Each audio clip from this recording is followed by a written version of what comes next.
Hey, Mike with Nerd Problems Gaming here, the channel where we go through the good and bad of everything nerdy to make sure you spend your time on the best of the best. In today's video, I'll be doing a review of the game of Ham, so let's get into it. So the game of Ham plays a lot like a Cards Against Humanity or an Apples to Apples or one of those many games where you have a judge that will kind of pick a prompt card and then the other players will choose various cards from their hand that have a funny saying or something weird or whatever the case might be to try and get the judge to choose their card because either they think it's the funniest response, it resonates most with that person, again, whatever the case may be. Now, the game of Ham is not kid-friendly, by any means. It's basically like I said, Cards Against Humanity style, but it's very dark and crass humor as you play the game. And so you're going to be trying to match other people's cards as you go along. But what's unique about this game is that it also really combines different elements of, the Cards Against Humanity framework, but then also adds in a board game element, kind of like Sorry.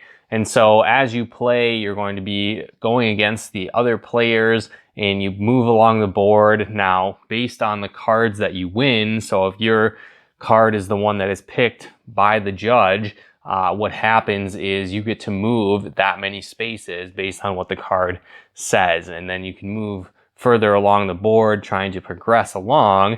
And what also happens is there's various different points along the board where white spaces are kind of like save points, checkpoints almost. So if your piece gets to that point, you aren't able to be sent back any further than that. So this is where it kind of runs into that Sorry element almost, where if your piece lands on an opponent's piece, you're able to send them back to the checkpoint that they've actually reached. So as far as they've gone, hitting that specific checkpoint, they'll go all the way back to that previous one. And so as you play, it creates more of a competition with the game. It has a little bit more strategy involved because what happens is you can also land on the colored pieces and then you're going to draw colored cards. And so each one of these actually has different things on them as well, where you can either improve your gameplay or maybe sabotage another player as you're playing to get further ahead or prevent them from winning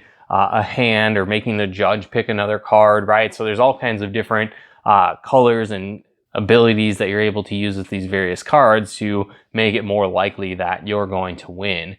Now, as I mentioned, the cards themselves can get pretty crass and bring in a lot of different slang terms that can be pretty funny. But what's nice with this is that obviously if you're not familiar with every single slang term or, whatever they throw in the mix with these cards, there's actually little definitions below that. So that's nice, which can, again, add to the humor. So they usually describe what they are, but then have some, funny comments to go along with it on the various cards that you have. As you can see, this is just a couple of the piles of different cards that you can choose from. There's even more than this in the base game, so you're not really going to run out of cards anytime soon as you play the game. So that's nice, where I know a lot of the other games out there, maybe like, again, Apples to Apples, Cards Against Humanity, whatever the case might be, the decks and cards that you have to choose from are a lot less and a lot smaller. So you got a lot with this game, so it can kind of give you a lot of replay with the game as well. And again, this is just one of the stacks of like the judge cards. So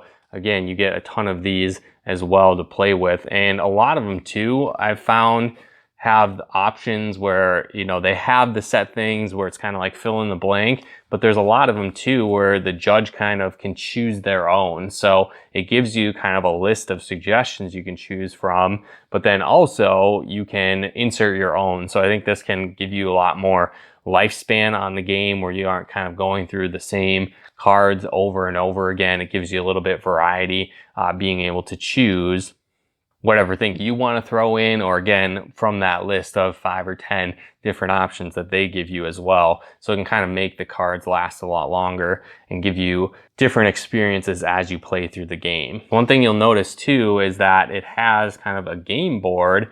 And so as you lay this out, they're actually double-sided.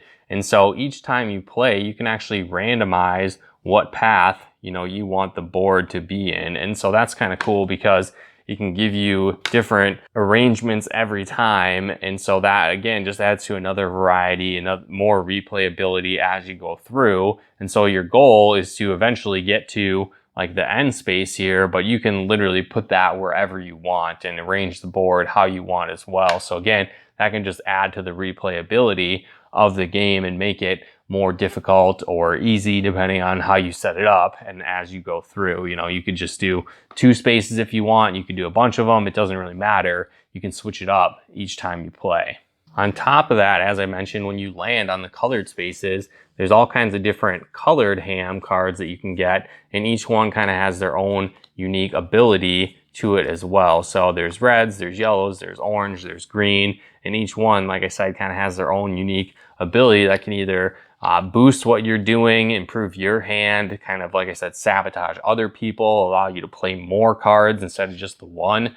And so again, it kind of changes up the gameplay instead of that just straight on, you know, the judge has this prompt, whoever they think is the funniest or the best, they win. So it allows you a little bit more strategy as you play the game as well. Now, when I played this game, I played with 4 people, and the game says it can play up to 15 players or more. And so I think just in general, this kind of game usually plays better the more people that you're playing it with. It just gives more funny cards in the mix, more options for different players to win every time. And so I think that's a great way to play. The more the better as you play this game, but it still plays fine if you're playing, you know, a 3 to 4 player game. Just it obviously is more fun, more variety, more laughs if you're playing with more than 3 or 4 people. So one thing that's nice is it gives you this quick start guide, kind of some basic rules that you can play. But one big thing with this game is that there's actually a ton of different variants. So like I said, there's a lot of replayability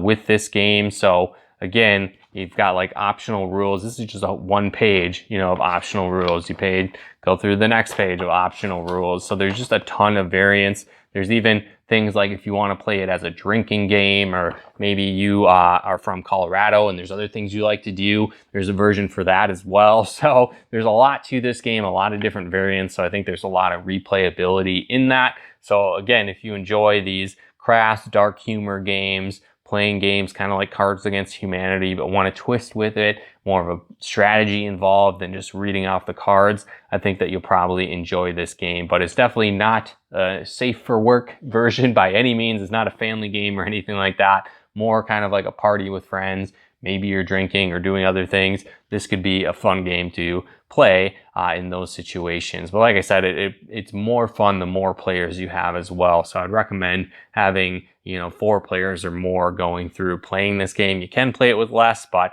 it just seems like it's going to be more fun the more players that you have playing this game.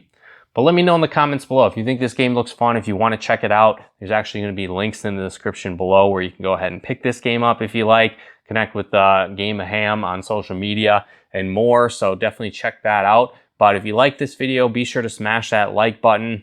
And if you haven't done so yet, be sure to subscribe and turn on those bell notifications to get the latest updates of new nerd videos we put out here. And if you'd like to help us support the channel, pick out content and more, consider becoming a patron of ours at nerdproblemsgaming.com/Patreon. And if you'd like to plug into our live streams and our Let's Plays we do on the channel, definitely follow us on Twitch over at nerdproblemsgaming.com/Twitch. But once again, thanks for tuning in, and we'll talk to you more soon.